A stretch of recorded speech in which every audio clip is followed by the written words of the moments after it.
这个于爱琴啊，是我们学校95级的新生，她同宿舍的同学说呢，上周5就离开宿舍了，去干什么咱不知道，可到现在这人都没回来。记下来啊。你等一下，我给你叫人去。哎，跟于爱琴一个宿舍的，来，出来。这几位跟于爱琴都是一个宿舍的，快。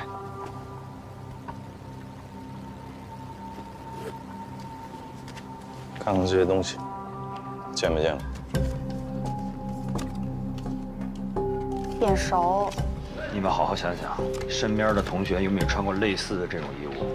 这些都是于爱琴的吧？哦，对，你看这双鞋子，这好像是她男朋友送她的那双。她男朋友叫什么呀？啊，我不知道。见过吗？没有。那你听谁说她有男朋友的？我猜的。她这个人挺孤僻的，平常也不太跟我们说话。你为什么猜她有男朋友？她家里条件又不好，如果不是她男朋友呀，哪能买得起这样的包包和衣服呀？是吧？行。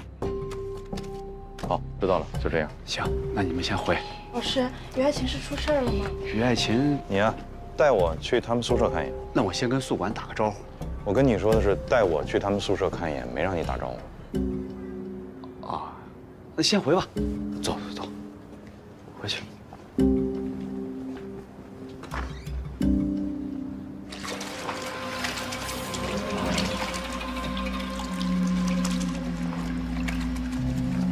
哟，薛老师，今天没课啊？啊，没课。哎，薛老师，你知不知道学校里面发生什么事儿了？哎呦，我感觉这事儿还不小呢。外面来了好多警察。今天啊，老张一早就去科里了。哎呦，我看他着急忙慌的，连早饭都没吃。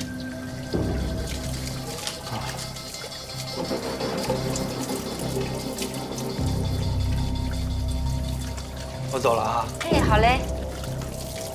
哎，薛老师，等一下。你顺便帮我倒下垃圾呗，谢谢啊。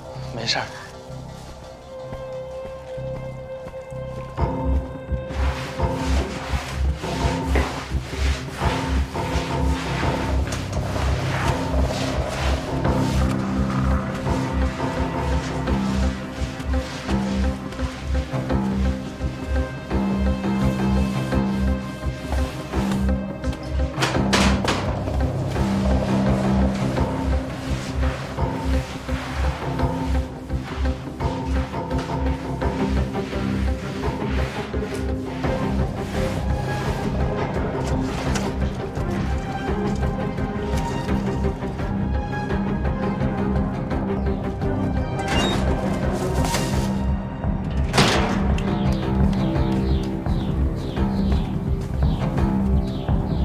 篮球场旁边这个楼啊，就是小教学楼，这栋楼也是。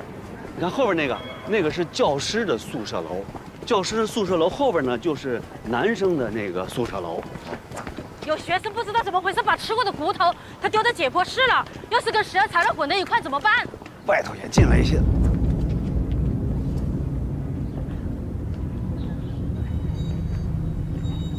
大姐刚才说那个骨头扔哪儿了？实验室。实验室在哪儿？就是楼后头。带我看看。那走。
徐娟，把这封起来，看着别让人进。是。你们现在把于爱琴的个人物品也封起来，包括床铺。不是，我们有时候这人体教具放的不是很合适。你们有没有被泡过的、被福尔马林泡过的教具吗？有吗？我赶紧跟学院汇报去。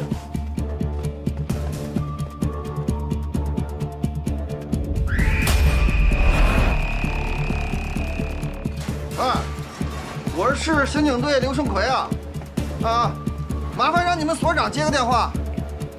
快进快进，不让出了。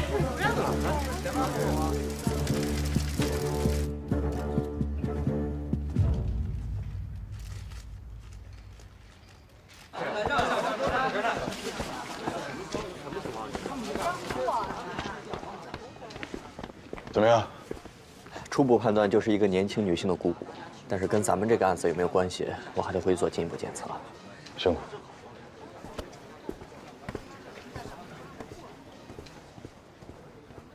这间教室，谁最后用的？薛家健。薛什么？薛家健啊，我们学院解剖课的老师。老师。有他照片和资料吗？有，我们可没有，那个人事可有。辛苦。哎。怎么了？知道人好多人，我们教室都被封了。那我们就不用上课了。对呀，也不知道啥时候才能上课。薛老师，咱们教室被封了，我们啥时候才能上课啊？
同志，公安局的，送货的，送货的，送什么货啊？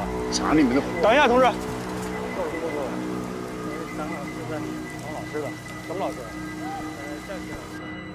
都看清楚了，正门、西门、北门、东门，所有门外侧的道路全部封死。是。师傅，什么情况？我们刚才正在这儿走访于爱琴的信息，巧了，在一间解剖课教室里边发现了人骨。正常教学使用人骨都得经过这个福尔马林处理啊，但是这个没有。你怀疑于爱琴的？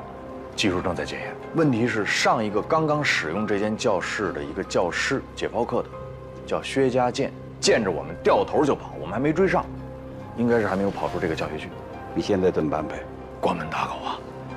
我现在是已经跟整个这个学校的这个保卫科都通知了，所有的门必须封死，女教职员工、女学生都可以走，男的一概不放。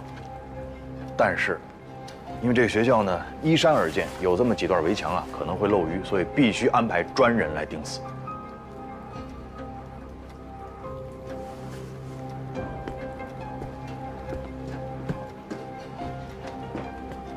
赶紧安排刚到的人补上。是。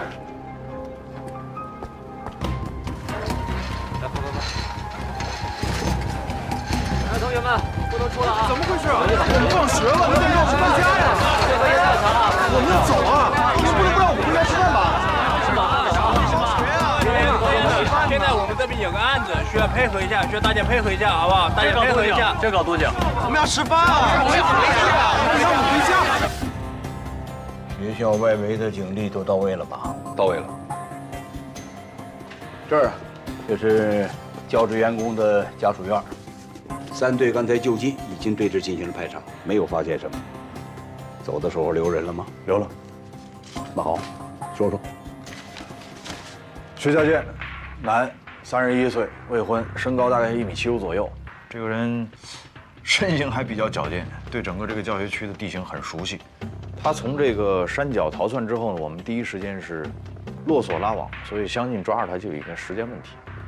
现在我们3队建议啊，把我们的人员切成2块，一个山下，一个山上。咱先说山下，山下正门到平凉巷这个西门这一块要多布一点人，为什么？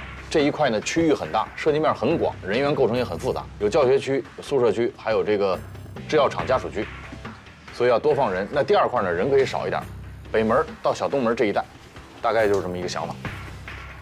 我是在想啊，一旦在抓捕的过程中，嫌疑人犯险，很可能会伤及到无辜的群众，这一点必须要考虑。啊，那你打算怎么办呢？把学校里的人撤了，然后再抓。啊？抓捕凶犯是很重要，但是保障人民群众生命财产安全，也是我们要考虑到的。今天是周6，我相信学校里的人应该不会太多。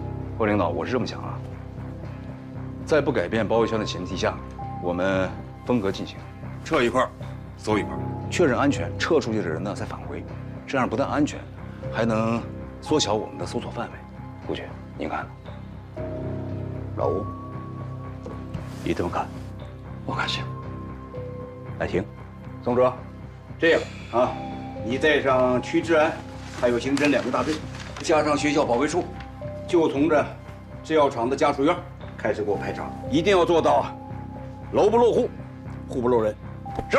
稍等，这是排污水管缆图啊。嫌疑人会不会从这个排污管道跑出去啊？派人把所有通往校外的这个排水口都给我卡死，明白？再等会儿。这是什么图？这2个图不一样是吗？这个是个老图。哦，这是老图啊。这个也是排水系统吗？这个是很早以前的那个排水槽，已经废弃了，也不流向那个学校外面。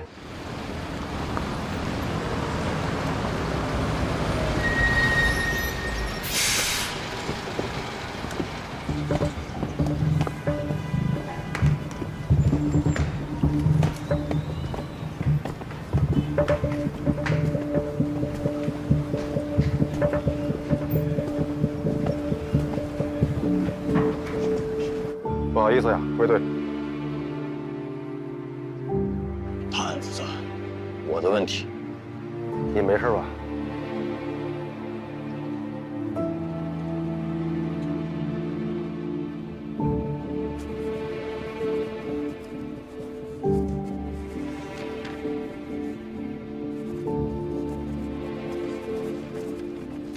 之前指认不实，这次一定要如实回答。说假话是要负法律责任的。好，我知道。2月24号晚上，你到底有没有见着在福安里扔包的人？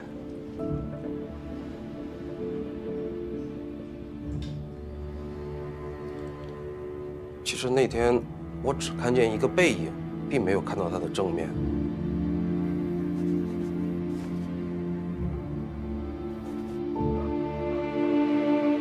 听说那个目击证人说的假话。哎呀，可不，已经另案处理了。哎，这下功夫全白费了。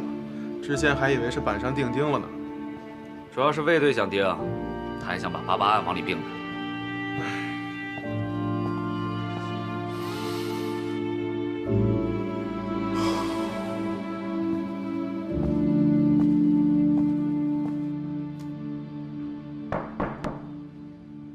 进。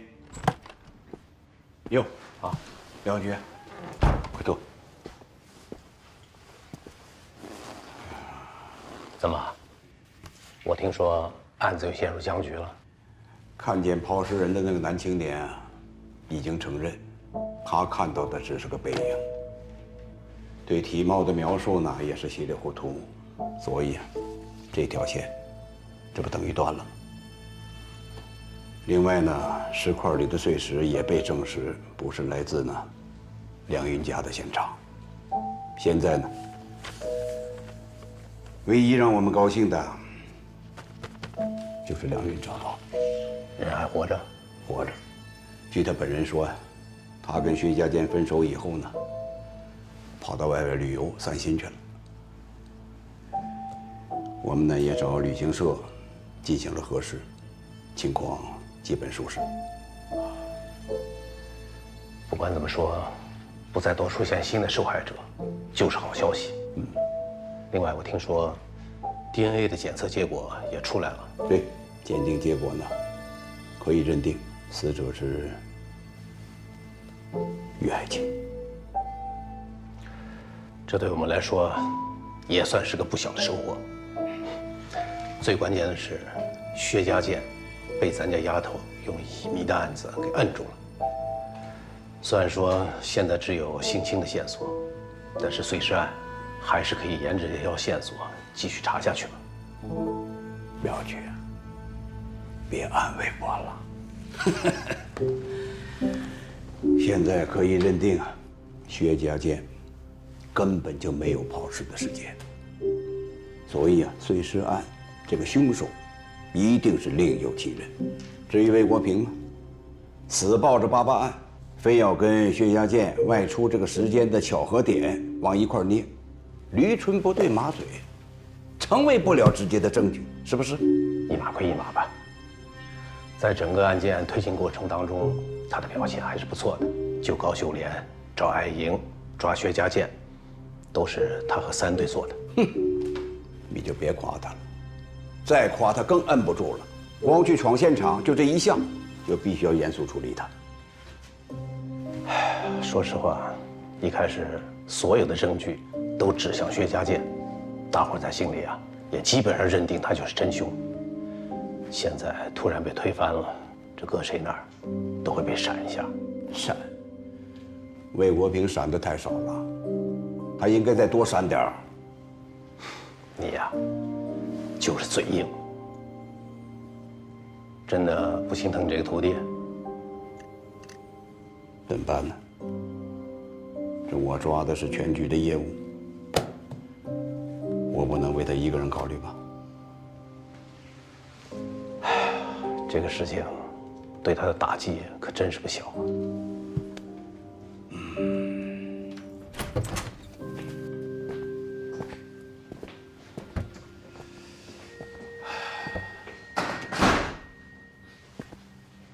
坐吧。不说工作，聊聊生活上的事。我没生活。不过听说你失眠很严重，一直这样吗？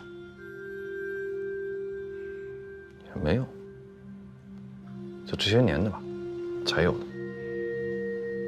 过去嘛，争强好胜，别人看半晚上书，我就看一宿；别人能站半天，我就站一天。老想比个输赢。那时候体力也好，不睡觉没关系，现在想睡睡不成。你说的这些情况，是在陈山河那件事之后发生的吧？您不是说我们聊生活吗？哎，我现在说的就是你这个人。我这人也没啥可聊的。你是个人才，一个优秀警察应该有的特质，你都具备。忠诚、勇敢、执着、不怕困难。你的经验、头脑、你的领导力都很出色。冷不丁夸我感谢领导。我这就说到你的缺点，你的缺点其实也就是你最大的优点——执着。可执着这个东西，它是个双刃剑。要是没有恰如其分的控制，那它就很可能变成一个致命的弱点，变成偏执。对，偏执。您不是第一个说我的这个问题，我相信也不会是最后一个。听你这意思，是不打算改了？想啊，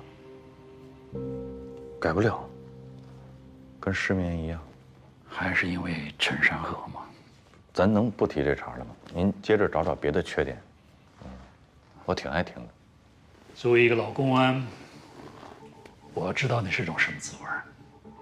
一开始是震惊，你也不愿意承认，然后是愤怒，是悲伤，你也不知道从什么时候起，这种情绪就会变成一种自责。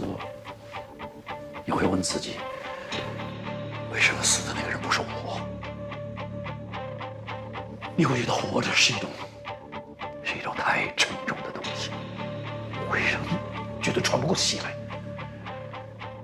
你不敢喝酒，你甚至不敢睡觉，恐惧一切可能会让你失去冷静的东西，因为哪怕是一点点、一瞬间的脆弱，都会让你觉得死去的战友还在。那3队弟兄在等我，我能有点事儿先去处理一下。就是这样的压力，它会让你想到，唯一能够逃脱这些困扰的方式就是破案，不顾一切的破案，找到他，抓住他，这样才能让你告慰战友。没错，才能解脱自己。没错，就是这么想的。我就要破这个案，我就是想把这个人抓住，而且我一定能抓住他。我向他保证过。我经历过和你一样的事情，我也走过同样的弯路，所以我希望你不要被这种情绪左右，不要失去你的冷静。这是破案的大忌。徐领导提醒。我们现在可以聊聊另外一件事了。聂小雨，他是你什么人？我是电机厂子弟，我父亲和聂宝华的爸爸是以前在一个车间，所以我跟聂宝华是从小一块长大的。聂小雨是聂宝华的亲妹妹。我问的是，他是你什么人？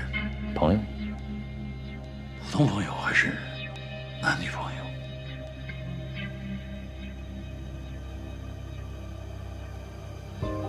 到目前为止，都是普通朋友。刑警队长和重点人物的妹妹可以交朋友？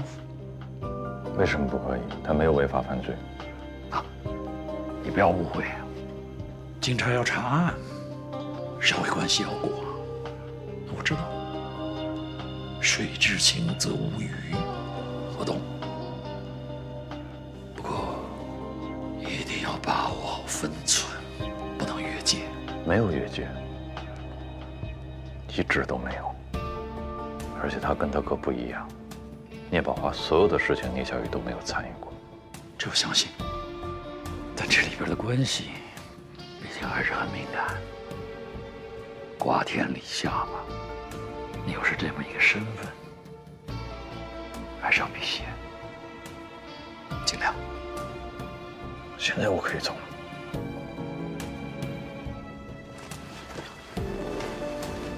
人都是有情感的，这太天经地义了，因此很多人经常都忘了法不容情。我希望你不要忘了。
谁走？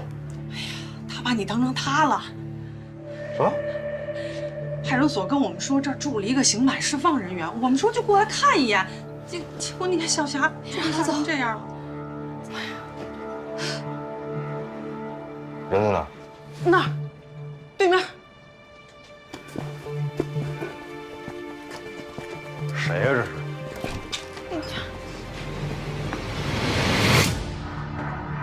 我。他叫王德发。我太知道他叫王德发了。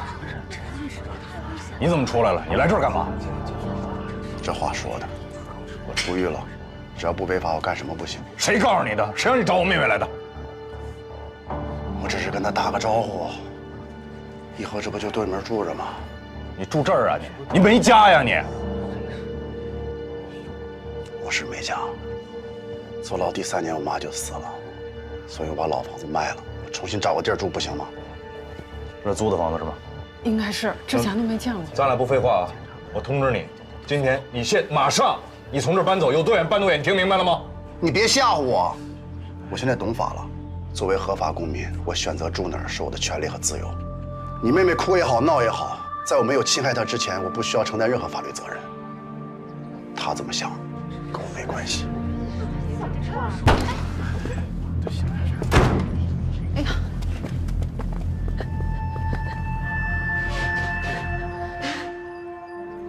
小霞，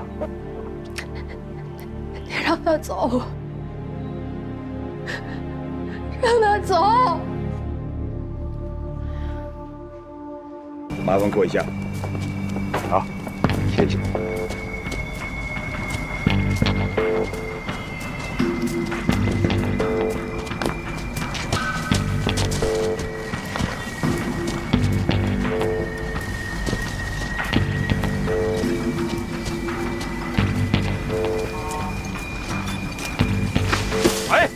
干什么呢？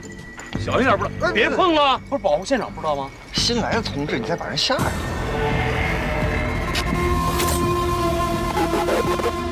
没事吧？我第一次见尸体的时候，我差点没吐了。跟2月26日那起有关联吗？致命伤是一致的，利器切割喉咙。从伤口的走向来看呢，也都是左撇子干的。还有，死者都经历过性侵。上一起案件的受害者头部有钝器伤，指尖里残留有凶手被抓破的皮肤组织，跟这一次还是有不同的。那也不能排除不是同一个所为，没准上一次罪犯啊作案的比较仓促呢。如果真是同一个人所为的话，那他这一次准备的更加充分，性侵时还特意戴了安全套。他是八坏人，保卫科双雄的思路够一致的啊。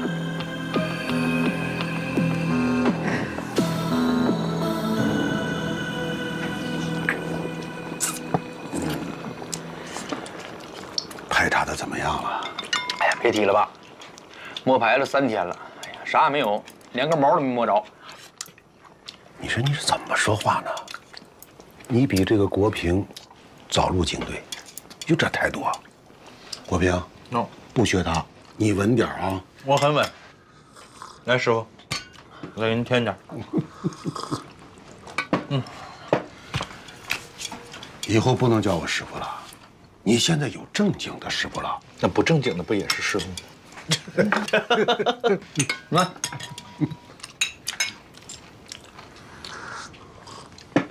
反正我是电机厂出来的，我也是您给培养起来，我才当了警察的。哎，所以您一辈子都是我师傅。您知道现在公安局的人跟我们俩叫什么吗？叫什么？保卫科双雄。哎呦，得了吧，这是什么好话呀？啊，不是好话是啥话？这小屁孩，大人说话你插什么嘴啊？回去学习去啊！来，把这个干掉。还是国平哥好。不行啊，你就这么惯着他吧。我跟梁说呀，这个人啊，得赶快给他抓着。现在宁江市都传疯了，说咱们宁江来了一个割喉的恶魔，整得人心惶惶的啊。这个人吧，虽然选择的地方都是荒郊野外，但是那周围的都是什么厂矿企业，这样的地方，单独的女工进出的情况就比较多，否则啊，他也摸不着这些受害者。你说咱厂区南边那个废料堆会不会有什么危险啊？没事儿，爸，只要不下雨就没事儿。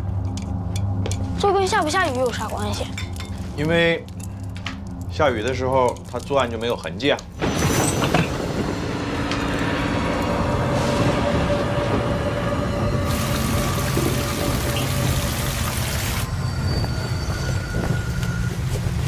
哎，下这么大雨，你们干什么去？巡个逻嘛，没事儿啊。我哥和国斌哥出去抓坏人，你换衣裳干啥呀？我跟你们一起去。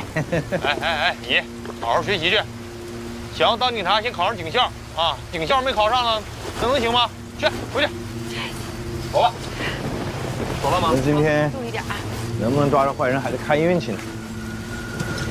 好，警察，哎，出了事情。哎，注意安全啊！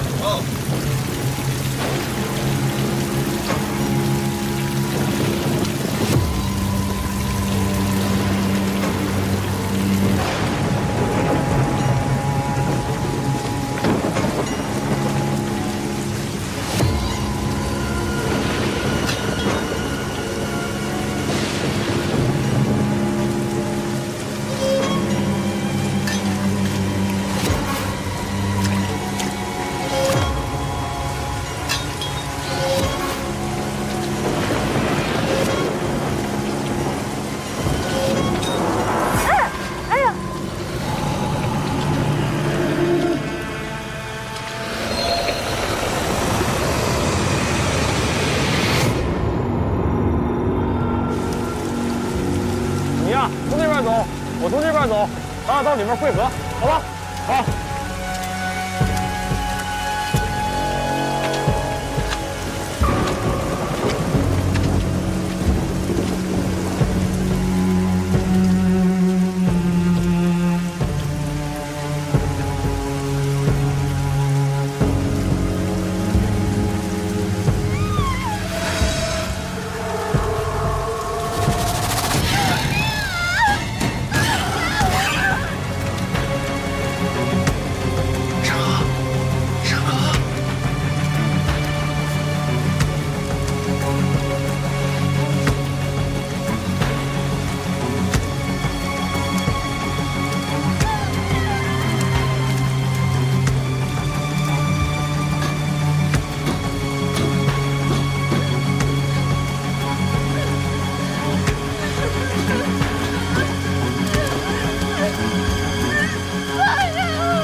88年到92年系列杀人案，简称88案，受害者全都是年轻女性，生前遭受性侵，死亡原因为利器切割后部。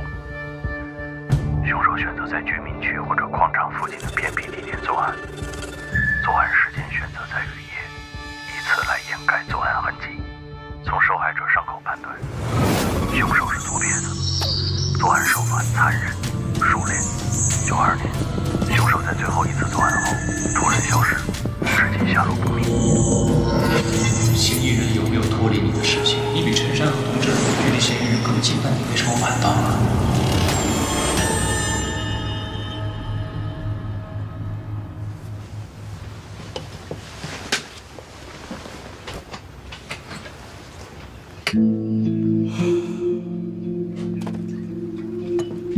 我需要多长时间？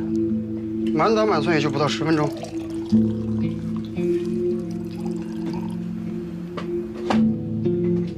中了大奖了。要不你再眯会儿。睡不着了，神经衰弱就这样。那你得多难受啊！我值个夜班都得缓好几天呢。这些都完事了吧？嗯。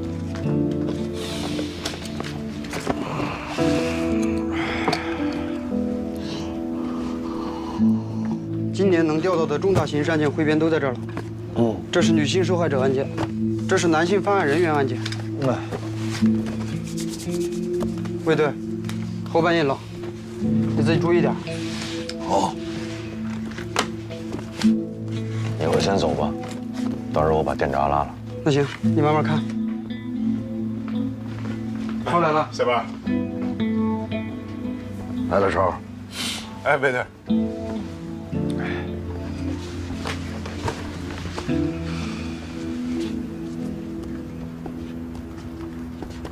卫队，那个兰园抢劫案在哪儿呢？刚才抓了一小子，好像就是正主。东边左手第3排，628、629那一块。0628。我记得当时一共报过3起吧？第3起没法并案。0928那块。你蹲下来。右手边，928，你看看。为啥呀？因为头2起都是一脚踹门而入，第3起不行。一扇门上6个脚印，无论是破门方式还是力度，都跟前2起不一样，所以没法并案。哦。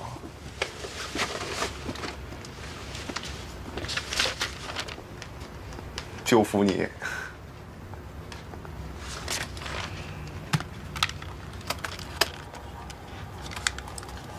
怀中市428强奸杀人案，受害者为中年女性，生前确实遭到过性侵，但是经过尸检发现，致命伤在颈部，水果刀穿刺而成，而且还有多处的反抗伤，可见凶手暴力侵犯的力度并不大。所以不能和88案并案。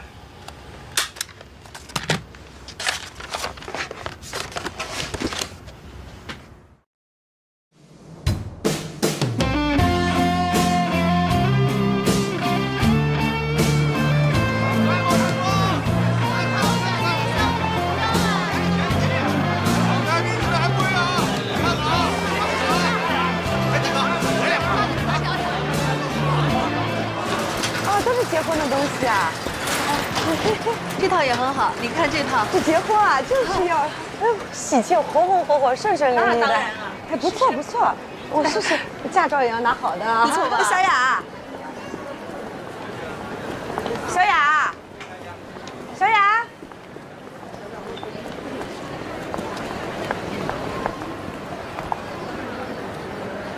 刚从香港带的货，全您家，就我家有。哎呦，小雅，你在这儿啊？那个床单被罩多喜庆啊！你喜欢啊？老板是吧？哎，拿双37的。哎，马上给你包啊。挺好看的。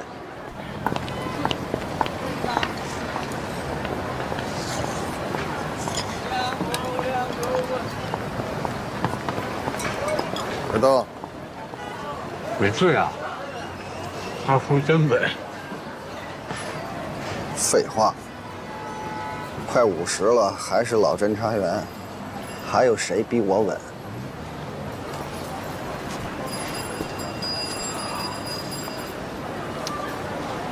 真不知道。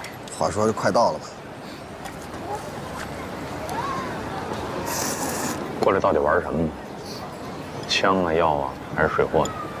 活儿来得及，就在场儿。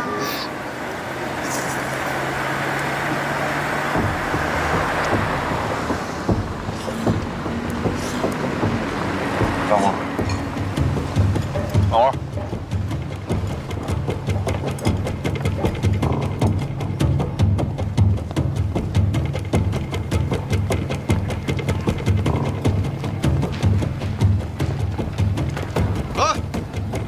听好了，瞅准了再泼，别惊着群众，别碎了东西。听着没有，唐儿说你呢？得了吧，唐儿，上次那不还是你？上什么次？上次这次说你呢，你得注意，别大锅饭，谁砸谁赔。好嘞。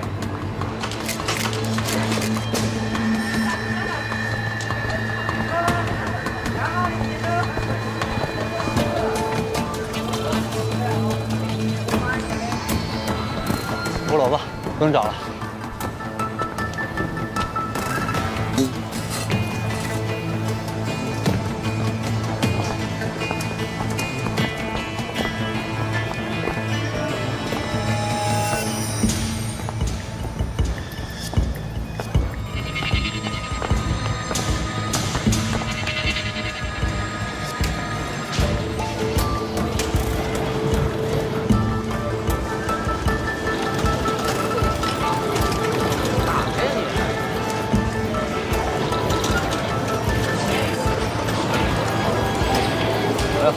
哪位大哥，玩游戏啊？老板在吗？老板没在。哎，干什么？老板不在，老板不在。别动！警察！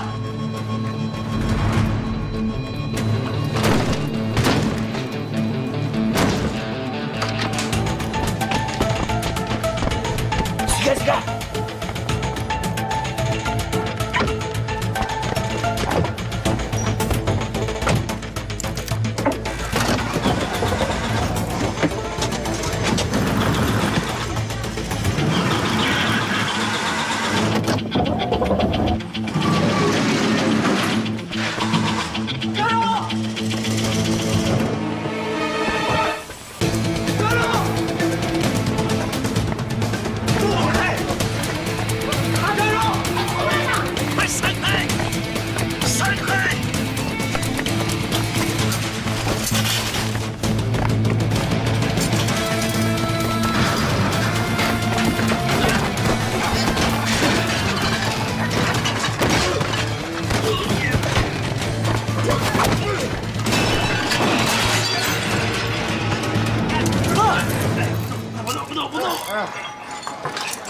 走，走。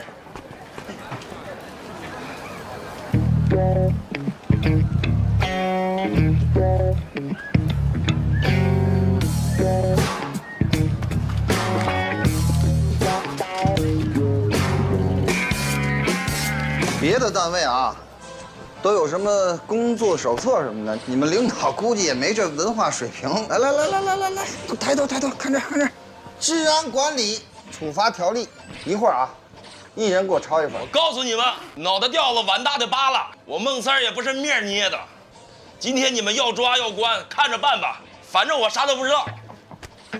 场子都清完了，喊什么呀？都是你的人，喊给谁听呢？给我听了。我说魏队，您老人家就别折腾我行不行？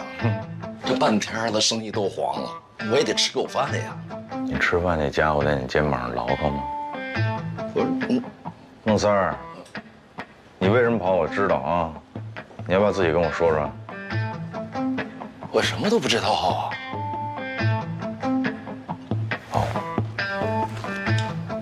那你知道我外号叫什么吗？当然知道，为无期啊。哦，就是您老人家办的案子都是从无期徒刑起跳。那你要不要琢磨琢磨，再重新说一说呢？我真啥也没干呀。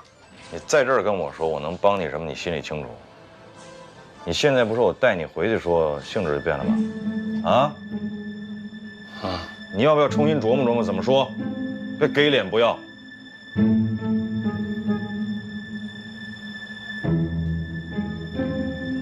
是不是广州那事儿？继续。这是我对天老爷发誓啊，跟我一点瓜葛都没有。我不去，他们非得让我去，我就跟那几个广州人碰了一杯酒，我啥都没说。跟你没别的关系啊？一点关系都没有。你要想去，我都能带你去。你知道他们住哪儿啊？知道啊。提你好使吗？好使啊。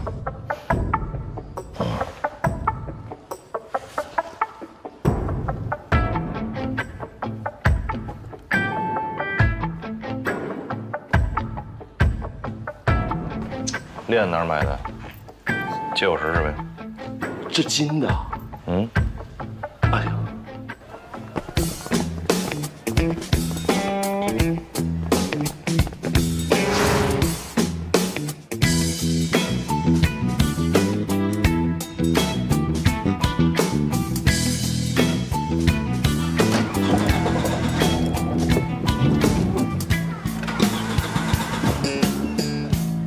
哎呀！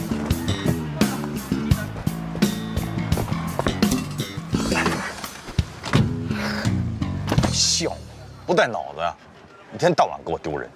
你刚才不也把碗打碎了吗？谁也别说谁，你和你师傅还有你师傅的师傅，一个样。我交钱了。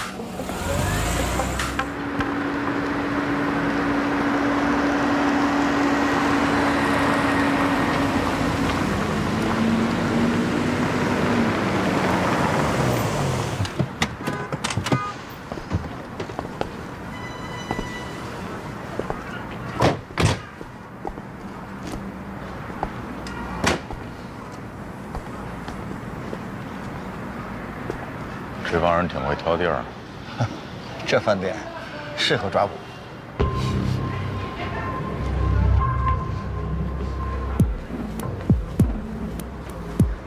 欢迎光临，请问先生几位？自己不会数啊？山无敌。你好，这边。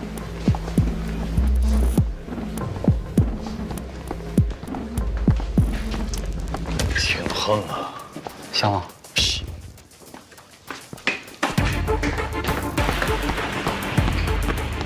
前面就是珊瑚天。我行了，妹妹，你先忙你的去吧，不用我了啊。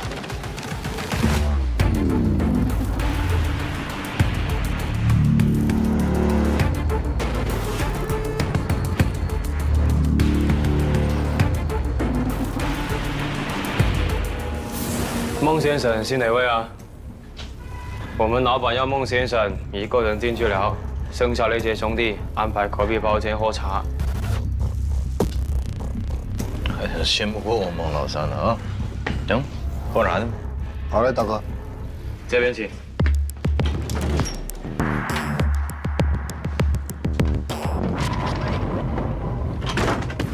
哎呦，兄弟啊，真家伙呀！哎，你们那边什么价啊？给我们弄一批呗。你干嘛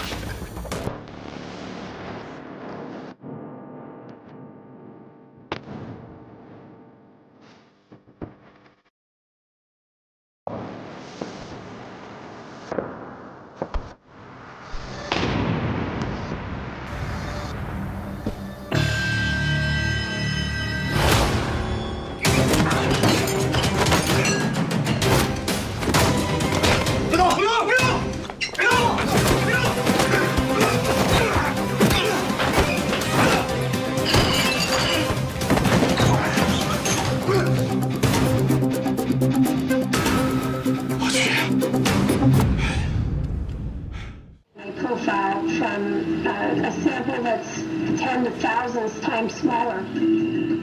研究人员。哎，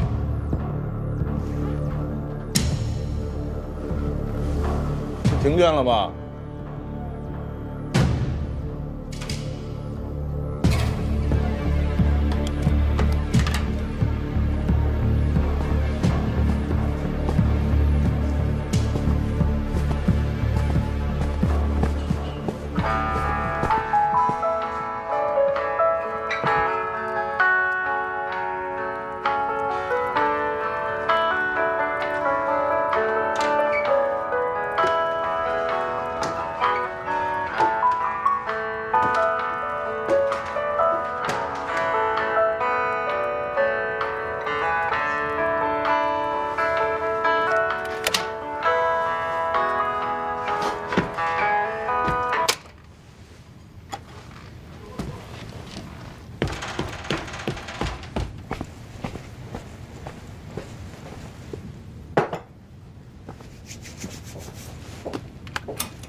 为这点事儿值当吗？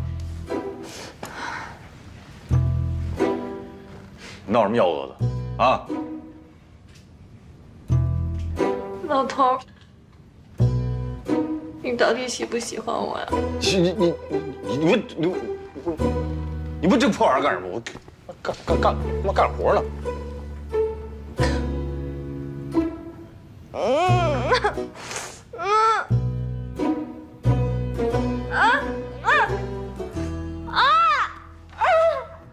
轻点，轻点。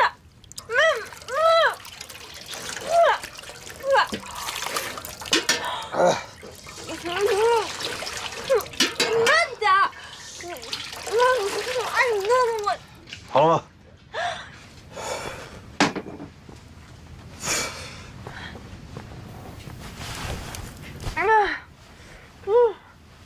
怎么这么辣？清凉油抹眼睛，亏你想得出来。挺大人了，能不能别天天我到哪儿你到哪儿？净给我添乱！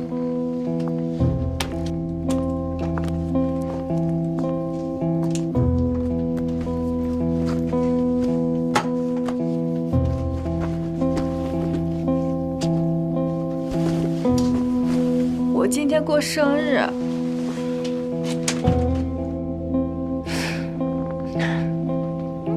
我不就是喜欢你吗？怎么就那么难啊？你赶紧找一个你合适的人，你赶紧嫁了，我觉得挺好的，别在这我耽误功夫，啊！你好好的呢，咱俩能当哥们儿处着，你就这么闹，咱俩这辈子只能老死不相往来。那就老死不相往来。老头，你是不是嫌弃我？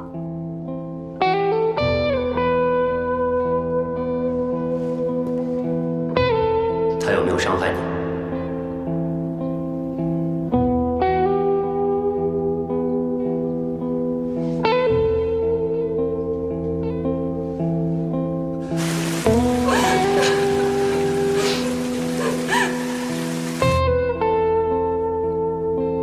没有。你确定吗？我确定。没有。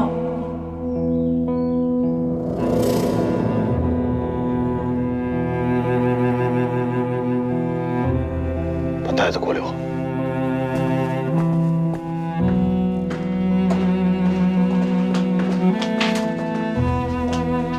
梅国平，我再也不理你了，我说的是真的。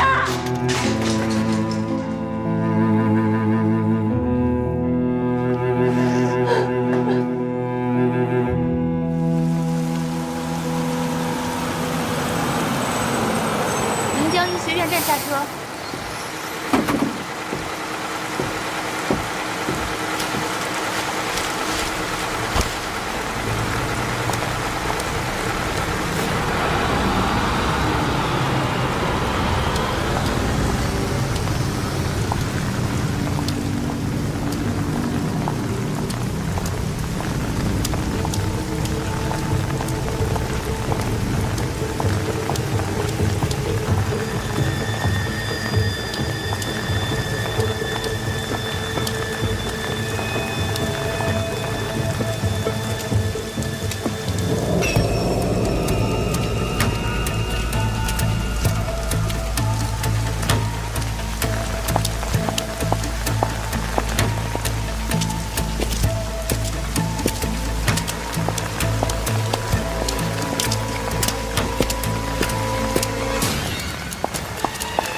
出租车。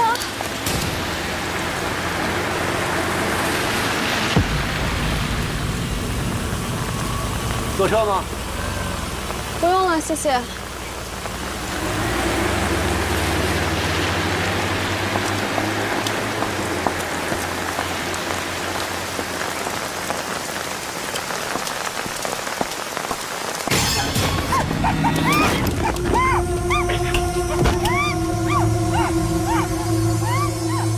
我市气象台在凌晨2点发布了暴雪蓝色预警。今天6时，我市迎来了近10年来最大的降雪。到明天14时，宁江市将持续雨夹雪，降雪带来的降温和冰冻天气可能会影响您的出行，希望市民合理安排出行。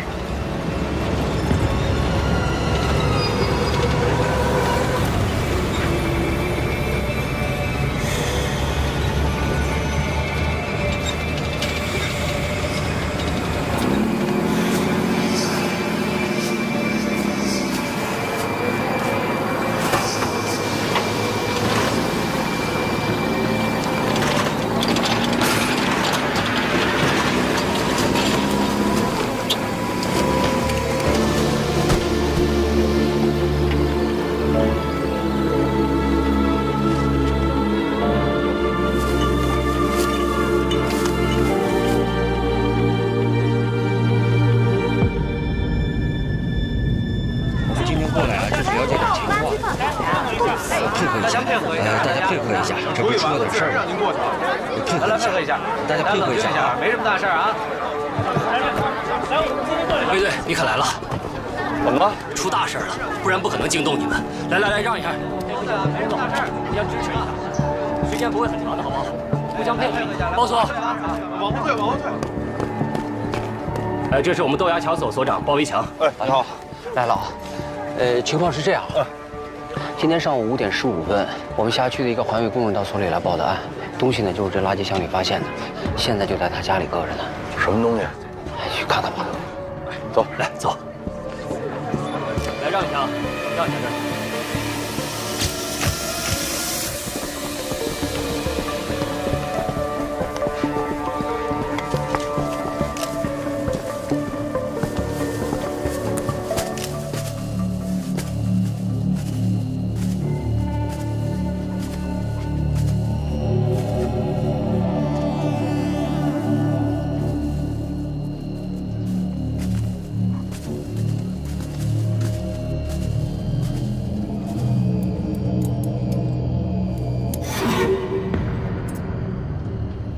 这什么肉？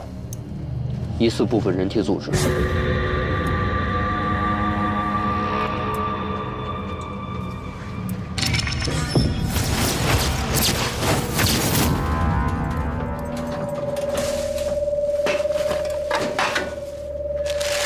据负责这一片的清洁工讲，昨天晚上干活的时候，他在垃圾点里发现了一个黑色的塑料袋，包裹得很完整，不像是一般的生活垃圾。因为以前也有人经常把食物不当作垃圾扔掉，所以他就把垃圾袋里的冻肉拿了回来。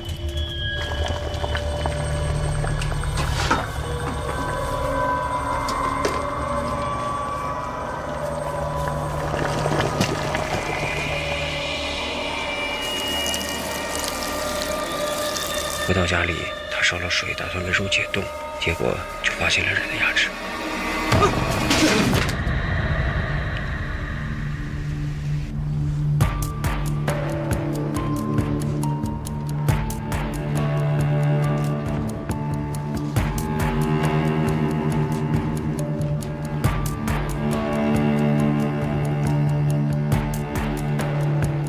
二哥，2个组，3件事。把今天所有咱们到场的警察都分成2个组，让咱们刑警做主导。第一组把外围沿途所有的住户都摸一遍，问问他们说从昨天晚上到现在谁在这扔过东西。第二组把你们辖区内所有的这个垃圾箱赶紧封了吧，一个一个查。他们所周边的这个4个辖区派出所，一个都别漏。明白。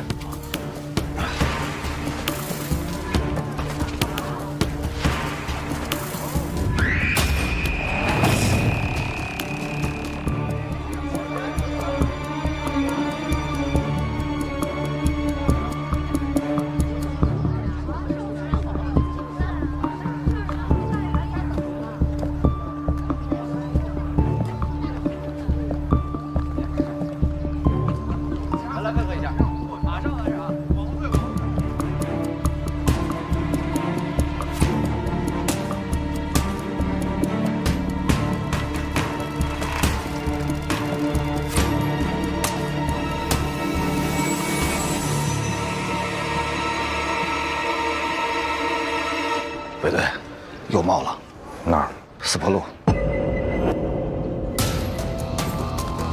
团队上车。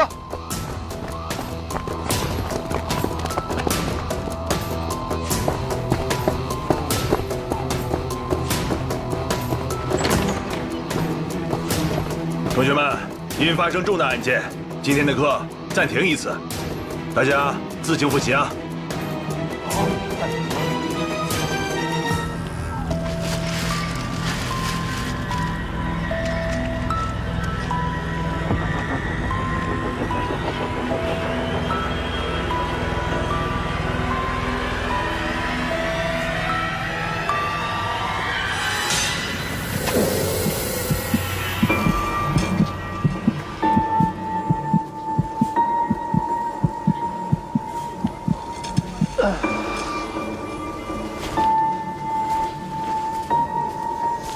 陈勇，去那边看看，了解情况。好，你跟我走。大姐，麻烦问一下，那段垃圾什么时候清的？我们一般是早晚各清理一次。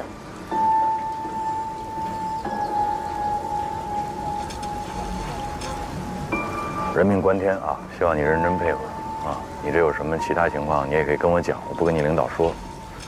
什么时候清的？我前2天滑了一跤，在家里歇了1天。所以哪天清的？前天下午刚拉走了一车。前天24号。好，哎，你先去吧。来，24号，那就是24号夜里和25号抛尸的可能性最大。这2包尸块应该只是一小部分，至少还有60、70斤不知道在哪儿。二哥，那我有没有可能把这个时间线再往前拉？比方说23、24，假设都有可能有人抛呢？那如果要这样的话，那时候抛的会不会现在已经进垃圾处理站了？很有可能。那这垃圾这个，老包，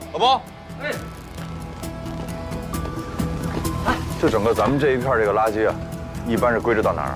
哎呦，这样，我赶紧安排人去问。赶紧。这个包明显比豆芽桥那个包要重得多。如果那边那个包可以手提着，这个包恐怕拎不了多远。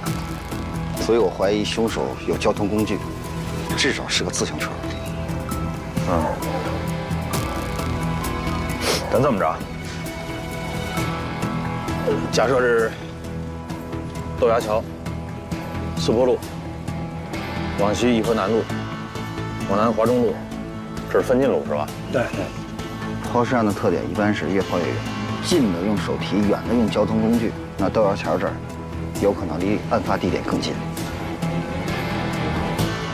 咱们这样，往前推，时间拉长啊，5天。你们去打听所有刚才我提到这些路段的夜巡民警值班的时候，谁看见推自行车的可疑的人，尤其是后座或者踏板上有包的，明白吗？3。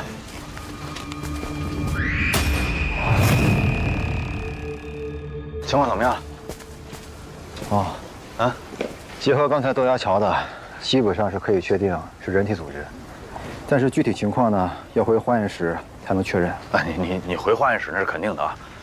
你现在就是说，在假定的情况之下，你能给我什么？你估计大概时间紧迫。根据牙齿的情况，可以判断是个年轻人。有多年轻？15到35岁之间。面太宽，你给我收点。不是，它这里面是有一个生理差异化的问题，我们需要考虑。收。根据我的经验判断，20到25的概率最大。性别？这个是真不知道，我们现在掌握的证物太少。好，明白。谁让你来的？水库看好了？是。对。目前什么情况？今天早上，你讲。是，碎尸案，目前只发现了豆芽桥和这儿的2包，剩下的都没有找到。附近4个派出所，除了留下几十个人挨家挨户排查，剩下都撒出去翻垃圾箱了。这样啊，现在这个案子呢，就由你来指挥。是。你怎么的？还想继续看水库吗？3队同志呢？插队了！过来过来！3队的同志，一人进1个队，带领其他同志熟悉一下情况。别愣着了，行动！是。咱们去那边。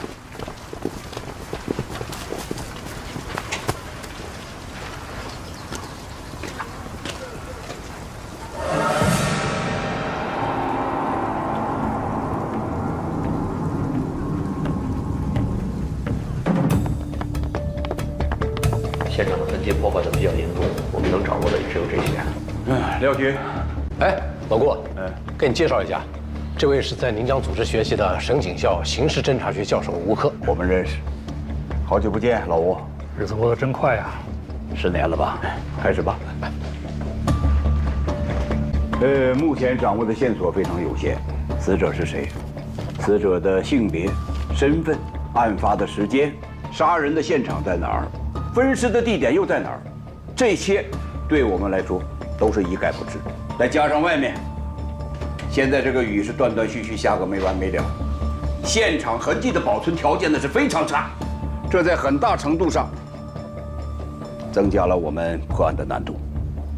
这样吧，我们先请省警校的吴教授拓展一下我们的思路。吴教授，我看还是先听听年轻人的意见吧，他们的思路比较开阔。你怎么看？就是你。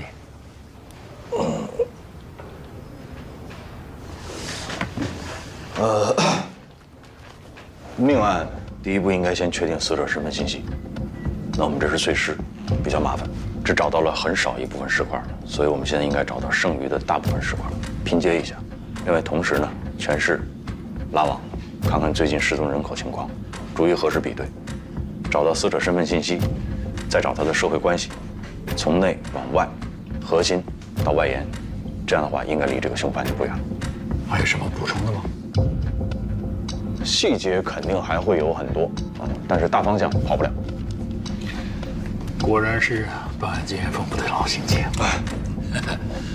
难怪你不用上我的课。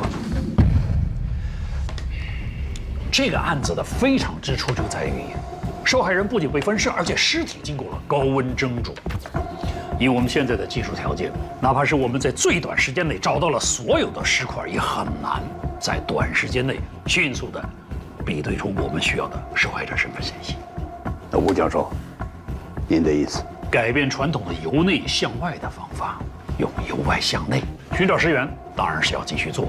可是现在不是工作的重点，重点应该是在宁江的周围布上一张大网。您是说要设卡是吗？对，不是。设卡的前提是我们应该先知道嫌疑人是谁，对不对？你现在鱼都不知道是谁，你就结这个网，你往哪撒？能不能先把嘴闭一下，听听吴教授怎么说？哎，他说的也对啊。单是设卡的话，那真是像大海捞针。但如果我们在织网的同时，想尽一切办法把这条鱼赶出来，那我们就有可能变被动为主动。各位领导同志们，你们想啊，如果这罪犯没跑，在家里边，咱们可以直接把他给堵在家里面。如果他耐不住性子要逃离，在这种仓促逃离的情况下，就是即便咱们抓不到他，这也会留下大量的痕迹，还有线索，是吧，吴大师？好啊。不是，那我们这个尸块还找是不找？谁不让你找了？不是，老魏没说不让你找，是吧？咱们现在是主要找主攻方向。要分个主次，我分得清主次，我听明白了。我们找尸块这肯定是次的，问题是次的，你们能给我多少人？谁说你是次要的了？你听人家把话说完行吧？我认为首先我们要满足这个排查、设卡的警力布置，剩下的全都给你。那可以。好啊。宋哲，说一下人员具体怎么安排的？是这样，我们全市干警现在能动用的不到200人。我这边要是拉网排查，最少需要150人。我那50也给你算了呗。真的，200人设卡拦，然后人没到的时候，你们直接把那个垃圾箱替我也翻了，不完了吗？哎，你干什么去啊？我会没开完呢？不是，这个会我看明白了，我要再开下去的话，我3大队的人都保不住了，对吧？西瓜反正已经有人捡了，芝麻你们还捡不捡？芝麻不但要捡，一粒都不能给我少，知道吗？3队保证完成任务。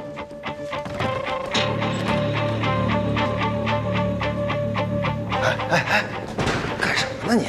人家毕竟是省里来的专家。是啊，宋哲在就够了，我们不做别的工作吗？怎么样？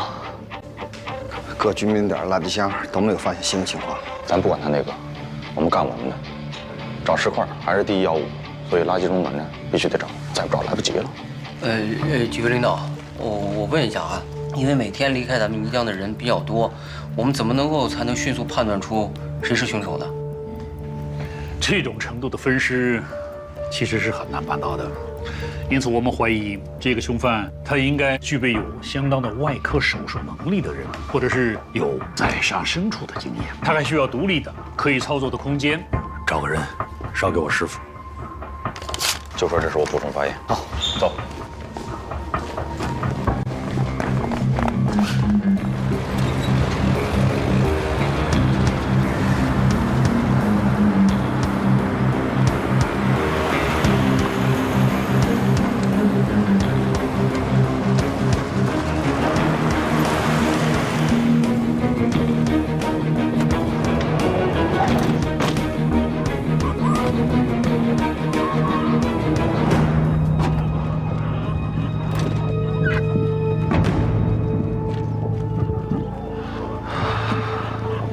就咱们3队，一个都不给多配，他们那么多人，凭什么呀？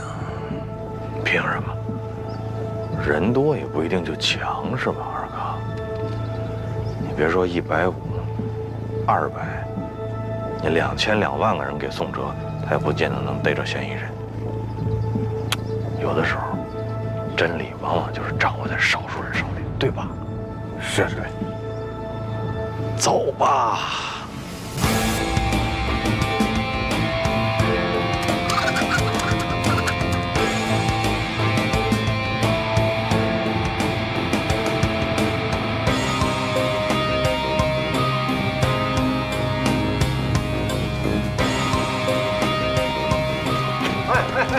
你们干嘛的？你好，是刑警队的，把你们这个垃圾车停运一下，我们要检查。检查？没接到领导通知啊？那我们现在就通知你。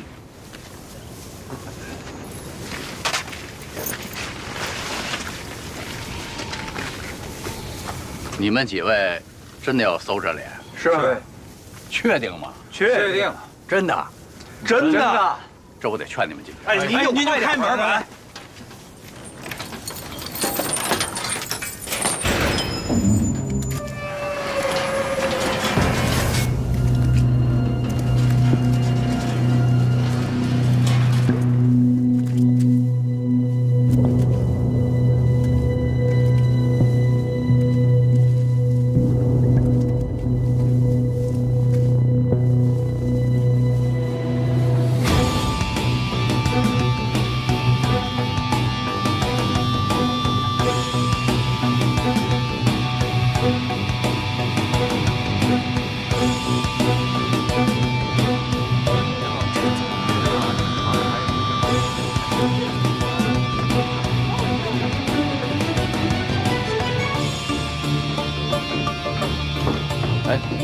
不举啊！你们分局刑警队到了吗？都到齐了。哎，不举，卫队跟省里的专家杠起来了。谁瞎传了这闲话呀？啊，查案的消息要这么灵通就好了。不举，听说省里的专家要查手咱们的案子。不会吧？我们这案子让别人插手，这太不合适了呀！胡说八道什么？你们不是来办案的？顾局，大伙儿都要去支援卫队。对，到底要搞什么？你们？顾局，这是卫队长交给您的。发动各单位、街道、居委会自行核对失踪人口，缓解警力问题。夜巡干警很有可能有人看到过抛尸者，重点询问。我强调一下啊，从现在开始，所有的行动要服从统一指挥。啊，是。哎，廖局，啊，老顾，有事吗？有点事跟你说。你说说这个魏国平啊，这前段时间我刚刚向上级汇报过干部考察的事儿，这混小子今儿就给我来这么一出。你说说，让上级领导怎么看待咱们选拔干部？难道就让他们看现在年轻人敢在专案组的会议上和领导叫板？哎，是，这种行为确实不应该鼓励。哎，对了，垃圾场那边有什么消息了吗？还没有。廖局，任何侦破工作，除了严谨缜密的刑侦手段，运气也是缺不了的。做，就他那运气，完了啊！我走了。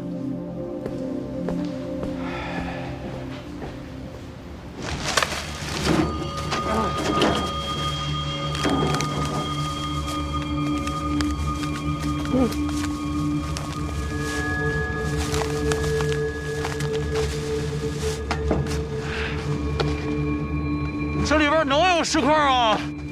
我刚才不是说了吗？全下口区5天的垃圾都在这儿了。从侦办逻辑上来讲，这个地方肯定会有发现的。咱们变态的凶手哪有什么逻辑啊？谁告诉你变态就没逻辑了？那88年那个案子凶手不就没什么逻辑吗？那吴教授还让我琢磨琢磨说这个陌生人作案的可能性，你说这不扯淡呢吗？人家是专家，你就和我一样听着不就完了吗？专家也不能太偏心眼了呀！你看人家宋处兵强马壮，你再看看咱这边这什么呀？这是，哎，咱们还叫哀兵必胜，咱们以少胜多，好不好？好，加油！加油！